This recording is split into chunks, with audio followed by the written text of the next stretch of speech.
मक्के की सूढ़ी, मक्के का तना छेदक या आर्मी वर्म्स के नाम से जाना जाने वाला ये कीट, अगर आप मक्के की खेती करते हैं तो आपके लिए बहुत ज़्यादा महत्वपूर्ण हो जाता है इसके विषय में जानना। ये एक ऐसा कीट है जिसकी वजह से मक्के की फसल लगभग 80 से 90% तक नुकसान उठाना पड़ सकता है, और ये मक्के के पौधे में लगभग हर अवस्था में लगता है। ये देखिए, लगभग 10 से 12 सेंटीमीटर पौधे में भी इसकी पत्ती कुतरी हुई दिखाई दे दे रही हैं, जो इसके कीट के द्वारा खाई गई हैं। और ये घुटने की अवस्था वाली मक्के को अगर हम दिखाएं तो इसमें भी आपको आसानी से इसके सिम्टम देखने को मिल जाएंगे। ये देखिए, मुख्य तने को ही इसने इस तरीके से काटा हुआ है, ऐसा लग रहा है कि इस पौधे में ब्लेड चलाई गई है।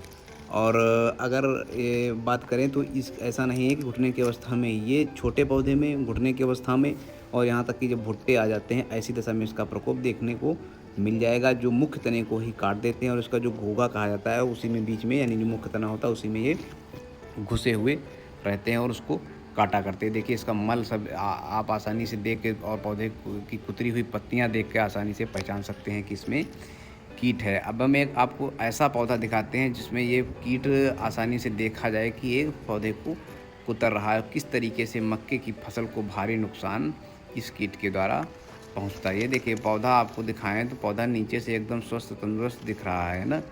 पोषक तत्व की बात करें तो इसमें किसी पोषक तत्व की कमी नहीं दिख रही। पत्तियां गाढ़ी हरे रंग की हैं, सब पौधा स्वस्थ है। लेकिन जब ऊपर की ओर बढ़ते हैं तो देखिए, पौधे को कितनी गंदी तरीके से काट रखा है कीड़े ने और इसको एकदम बर्बाद कर दिया है। अब इसमें अगर हम और अंदर इसको देखें, इसकी पत्तियां थोड़ा नीचे करके, तो शायद इसमें कीट दिखे। हाँ, ये देखिए, इसमें कीट ये उतर रहा है।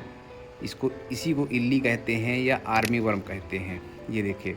और यही पौधे को काटता रहता है। अब इससे अगर आप लोगों को उपचार करना है, फसल को बचाना है, तो एक कहावत है, prevention is better than cure, यानी कि सुरक्षा ही सबसे बड़ा बचाव है। इसमें इस कीड़े के लगने के पहले से ही हमको इसका उपचार शुरू कर देना चाहिए, तभी इससे हमको छुटकारा मिलता है, हमारी फसल इससे बच पाती है। इस कीड़े की वजह से कई क्षेत्र ऐसे हैं जहाँ पर आज मक्का इस दशा में पहुँच गई है, जैसे लगता है कि विलुप्त हो गई है। अब इस कीड़े को अगर हम आपको निकाल के दिखाएं तो हाथ से छूना सही नहीं रहेगा। इसको किसी लकड़ी से हम निकाल के अगर आप लोगों को दिखाएं तो ये इसको इल्ली कहा जाता है, और ये लार्वर स्टेज है। यही अवस्था पौधे की बहुत ज़्यादा नुकसान पहुंचाती है।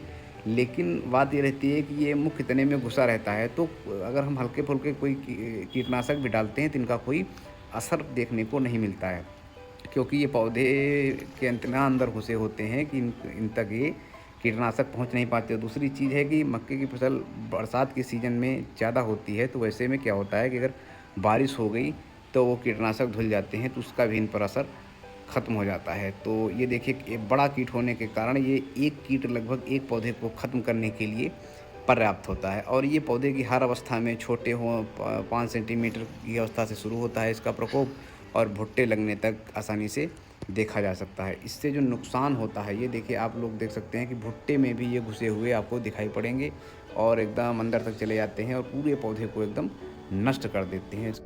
अब अगर हम इस कीट से बचाव की बात करें तो सबसे पहले हम जुताई से शुरू करते हैं। देखिए, ग्रीष्मकालीन गहरी जुताई करने से भी इस कीट को शुरुआती दशा में नुकसान से बचाया जा सकता है। दूसरी बात, जब हम फसल बोएं तो हमेशा बीज प्रमाणित उपयोग करें और बीज को हमेशा उपचारित करके ही बोएं। अब जब हम फसल बो देंगे तो बोने के बाद में जैसे पौधा निकलेगा, उस दशा से लेकर भुट्टे की अवस्था तक इसमें इस कीड़े का प्रकोप देखा जा सकता है। तो अगर जैसे ही फसल हमारे अंकुरित होगी, 5 से 6 सेंटीमीटर तक के पौधे दिखेंगे, वैसी दशा में हम क्या करेंगे, अगर देखेंगे कि इसमें कीड़े का भी प्रकोप नहीं हुआ है, तो 5% नीम के बीज के तेल का छिड़काव करने से भी कीड़े की आने की संभावना कम हो जाती है। खेत में प्रति एकड़ लगभग 5 से 10 तक हम फेरोमोन ट्रैप लगा देंगे, जो मेल कीड़ों को, नर कीड़ों को आकर्षित करते हैं और वो वहाँ पर चिपक कर मर जाते हैं। इस तरीके से भी काफ़ी बचाव मिलता है। और उसके साथ साथ में चिड़ियों के बैठने की व्यवस्था करनी चाहिए खेत में, ताकि वो कीड़ों को खाकर भी इनकी संख्या कम कर सके, क्योंकि एक एक कीड़ा बहुत इंपॉर्टेंट है। एक कीड़ा ही एक पौधे को नष्ट करने के लिए पर्याप्त होता है। अब अगर हम रासायनिक उपचार की बात कर लें तो इमामेक्टिन बेंजोएट 5% SG 4 ग्राम दवा प्रति 10 लीटर पानी की दर से घोलकर हर 15 दिन में छिड़काव करने से भी इस कीड़े को आसानी से रोका जा सकता है।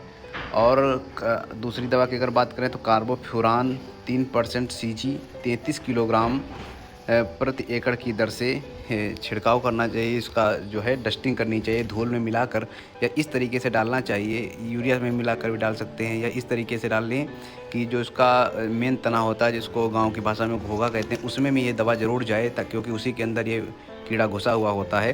तो उसके मरने की संभावना फिर बढ़ेगी। या फिर फोरेट 10% CG 10 किलोग्राम प्रति एकड़ की दर से छिड़काव करने से भी इस कीड़े से आसानी से बचाव हो सकता है। लेकिन याद रखें कि कीड़े तक दवा ज़रूर पहुंचनी चाहिए।